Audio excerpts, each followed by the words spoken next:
Never underestimate the power of the people when they understand the message. Never underestimate that. I think that this is something that can be done quite quickly. I think it's something that can be done rather efficiently. It's just going to require a large enough parade. It's going to require a large enough people to understand the core concepts. And that's the real work that we have to do right now, is hit that critical tipping point, which is probably around 20 or 30% of the voting populace actually understanding the issue. Yeah.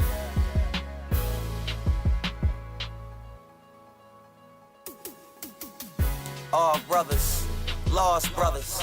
I mean, some of y'all so lost, you riding the fine line between their side and our side. I don't even know who to call, brother. Don't bro me if you don't know me. You know it's death we see in these Chester streets. Every other week a brother died from rubbing sides. But the grime of this shit, I'm trying to rise above it like it's 96 and I'm Kobe Bryant playing Chester High. They don't even dig it though. See, some of these niggas that give a gun to a nigga loaded with bullets for another one of your chicken, and that's the one you call brother? You lost, brother. You see, the elders blame it on the youngest, but the youngest says the old heads' fault.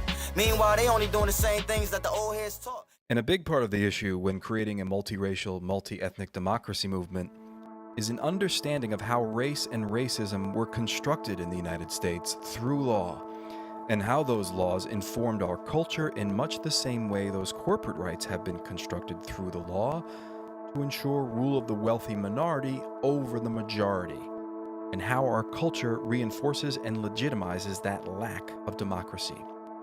Right from the very beginning, Article 4 of the U.S. Constitution defined people as property. You see, the authors of the Constitution were very interested in protecting their property, including slaves. No person held to service or labor in one state, under the laws thereof, escaping into another, shall, in consequence of any law or regulation therein, be discharged from such service or labor, but shall be delivered up on claim of the party to whom such service or labor may be due. The Indian Removal Act of 1830. Indigenous communities are forced from their homelands. Over 10 years, 100,000 native children and adults marched thousands of miles west into unknown arid territory. 15,000 do not survive the journey. But over 25 million acres of land is made available for white settlers. 1854, the People versus Hall. Non-whites are barred from testifying in court. No black, mulatto, or Indian shall be allowed to give evidence in favor of or against a white man. 1857, Dred Scott versus Sanford. Free blacks are taxed, but still have no rights of citizenship granted to whites.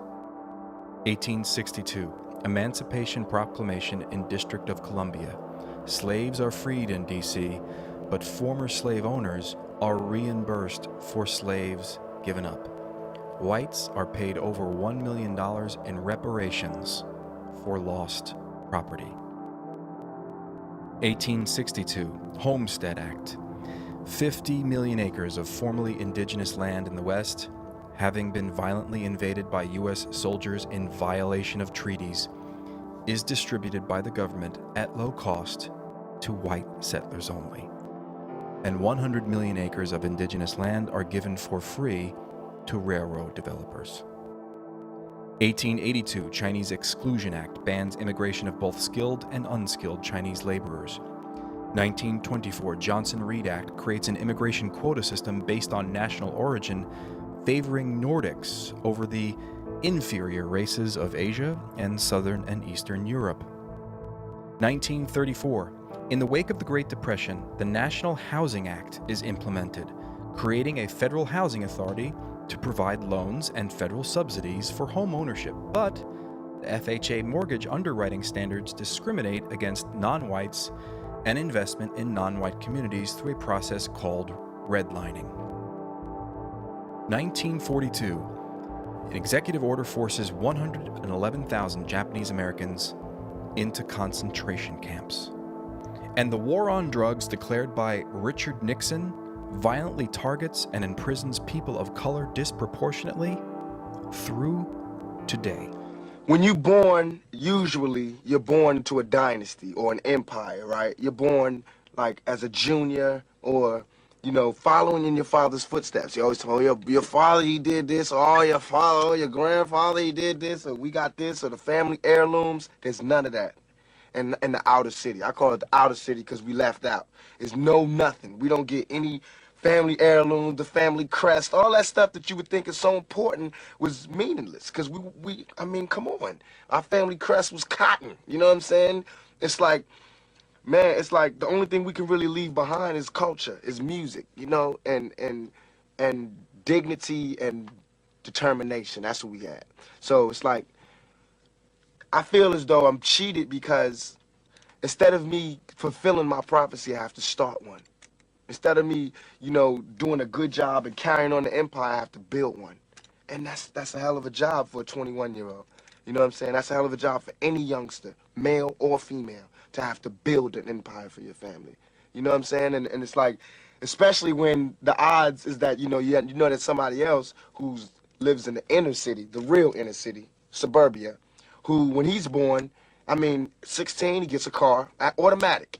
You know, there's money in the bank for college. You know, it's Christmases, go to vacation somewhere. Our vacations was down the street, cross town, grandma house. You know what I'm saying? That was the vacation. Or, you know, or jail, to be even more real. And I hate to make this like sad story, but it's real.